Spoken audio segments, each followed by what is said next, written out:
আমরা গত পরশু আগারগাঁওতে আবার এই একই অভিযোগ নিয়ে আমরা ওনার কাছে পাঠিয়েছি, যাতে এই ধরনের সোশ্যাল মিডিয়ায় যে সকল প্রচার প্রোপাগান্ডা প্লাস প্রার্থীদের এবং বিশেষ করে নারী প্রার্থীদের চরিত্র হননের জন্য যে চেষ্টা চলছে সেটা যাতে দ্রুত নিয়ন্ত্রণের ব্যবস্থা করে।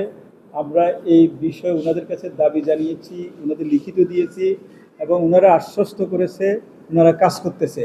এখন একটা সমস্যা, সেটা আপনারাও জানেন, হ্যাঁ আপনারা সবাই জানেন, এটা নিয়ন্ত্রণ করতে সময় লাগে। বাংলাদেশের যেগুলো পেজগুলো বাংলাদেশের কর্তৃত্বের ডোমাইন যেগুলো, সেগুলো সরকার ইচ্ছে করলে সহজে নিয়ন্ত্রণ করে ফেলতে পারে, কিন্তু ফেসবুক অথবা ম্যাটার যে ইস্যুটা, এটার সাথে একটু ডিফিকাল্ট।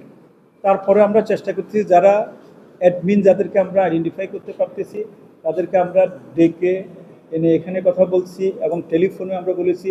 এর ভিতর 2-3 জন অ্যাডমিনকে আমরা সরাসরি তাদেরকে নির্দেশ দিয়েছি এবং তারা বন্ধ রেখেছে 2-1টা পেজ।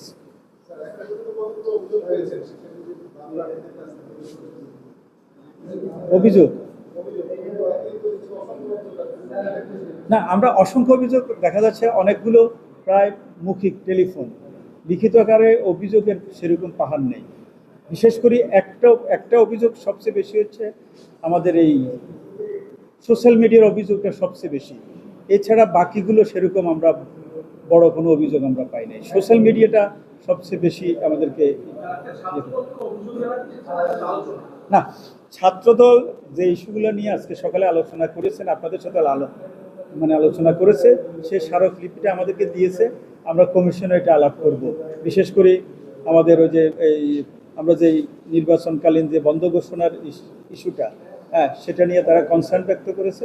আমরা এবং কেন্দ্র নিয়ে একটা কনসার্ন ব্যক্ত করে, কেন্দ্রের বিষয়ে তারা, আমার কাছে মনে হয়েছে তারা কনভিন্স যে আরও কেন্দ্র বাড়ানো যায় কিনা। আসলে আরও কেন্দ্র বাড়ানোর এই মুহূর্তে আর কোনো সুযোগ নাই। হ্যাঁ, আমরা তাদেরকে এই বিষয়ে বুঝিয়েছি, তারা কিছুটা কনভিন্স, কিন্তু ওই যে বিশেষ করে এই সোশ্যাল মিডিয়াটা বিষয়ে আরেকটা ইস্যু হচ্ছে ওই যে ছুটির ইস্যুটা। এটা নিয়ে তারা লিখিত দিয়েছে, আমরা কমিশনে আলাপ করব, প্রয়োজনে আমরা আমাদের প্রশাসনের কাছে আবার যাব।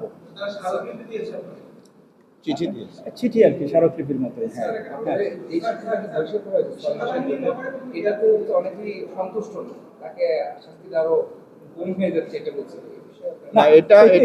এটা হচ্ছে প্রাথমিকভাবে প্রক্টর অফিস থেকে যেটুকু করা যায়, হাইস্ট প্রক্টরের অফিস থেকে যেটা করা যায় সেটি 6 মাসের জন্য বহিষ্কার সেটা করেছে।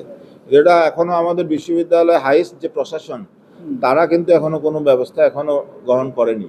সুতরাং এটাই আমরা এখনো কোনো সিদ্ধান্ত আমরা জানাইনি। আমাদের দাবির প্রেক্ষিতে আমরা বলেছিলাম যে প্রয়োজনে আমরা 3 স্তরের নিরাপত্তা ব্যবস্থা করব। আমাদের যদি কিছু না লাগে, আমাদের কিছুই লাগবে না, আমাদের ছাত্রছাত্রী এনাফ। ঢাকা বিশ্ববিদ্যালয়ের ছাত্রছাত্রী যদি মনে করে, হ্যাঁ তারা যদি সুশৃঙ্খলভাবে ডাকসু কমপ্লিট করবে, এটা করতে পারে, এই আস্থাটুকু আমাদের আছে। হ্যাঁ, সেনাবাহিনী কার জন্য লাগবে? কারোর জন্য লাগার কথা না। ঠিক আছে, আমরা নিরাপত্তার ইস্যু নিয়ে সবাই বারবার আমরা যত আলাপ করেছি, সবাই শঙ্কিত ছিল নিরাপত্তার বিষয় নিয়ে। আপনারা কি করবেন। আমরা জাস্ট একটা মডেল দিছি, এরকম হতে পারে। হ্যাঁ, সেটা তো আমরা কারোর সাথে আলাপ আলোচনা করে অথবা একবারে পারমিশন নিয়ে, অর্থাৎ